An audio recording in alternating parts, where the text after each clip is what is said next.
বীর মুক্তিযোদ্ধা এবং তাদের উত্তরাধিকারীদের কল্যাণার্থে যা কিছু প্রয়োজন তা করার দৃঢ় প্রত্যয় ব্যক্ত করেছেন প্রধান উপদেষ্টা প্রফেসর মোহাম্মদ ইউনূস।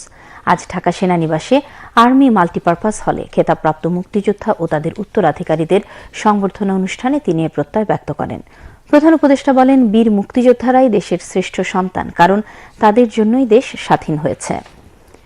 প্রধান উপদেষ্টা বলেন, নতুন বাংলাদেশ গড়ার যে সুযোগ ছাত্র জনতার সাহস ও আত্মত্যাগের বিনিময়ে অর্জিত হয়েছে সেটাকে কাজে লাগিয়ে সুন্দর ও সমৃদ্ধশালী বাংলাদেশ গড়তে হবে। তিনি বীর মুক্তিযোদ্ধা, শহীদ, আহত এবং জীবিত ছাত্র জনতার কাছে প্রতিজ্ঞাবদ্ধ থাকার কথা জানিয়ে বলেন, যে সুযোগ তারা আমাদেরকে দিয়েছে তার মাধ্যমে দেশকে পৃথিবীর সামনে একটি দৃষ্টান্ত স্থাপনকারী দেশে পরিণত করার শপথের কথা।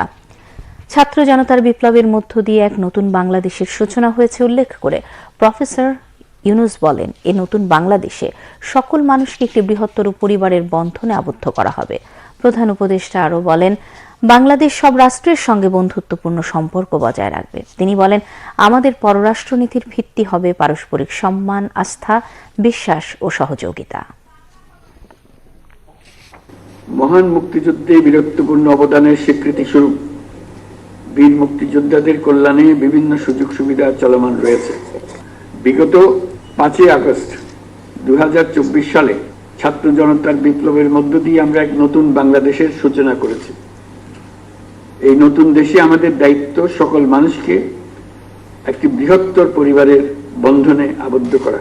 পরিবারের মতভেদ থাকবে, বাকবিতণ্ডা হবে, আমরা কেউ কারো শত্রু হব না, কাউকে তার মতের জন্য শত্রু মনে করব না, কাউকে ধর্মের কারণে শত্রু মনে করব না।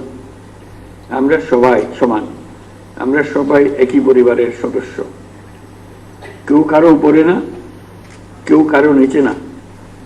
এই ধারণা আমরা জাতীয় জীবনে প্রতিষ্ঠিত করতে চাই। আমরা সকল রাষ্ট্রের সঙ্গে বন্ধুত্ব বজায় রাখব। আমাদের পররাষ্ট্রনীতির ভিত্তি হবে পারস্পরিক সম্মান, আস্থা, বিশ্বাস ও সহযোগিতা। জলবায়ু সংকট মোকাবেলায় এবং বৈশ্বিক শান্তি অর্থনীতি সুসংহতকরণে আমাদের একত্রে কাজ করতে হবে।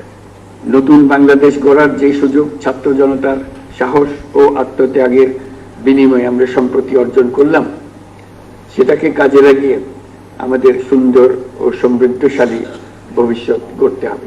আমাদের বীর মুক্তিযোদ্ধা এবং তাদের উত্তরাধিকারীদের কল্যাণার্থে যা কিছু প্রয়োজন তা করার জন্য আমরা দৃঢ় প্রত্যয়ী।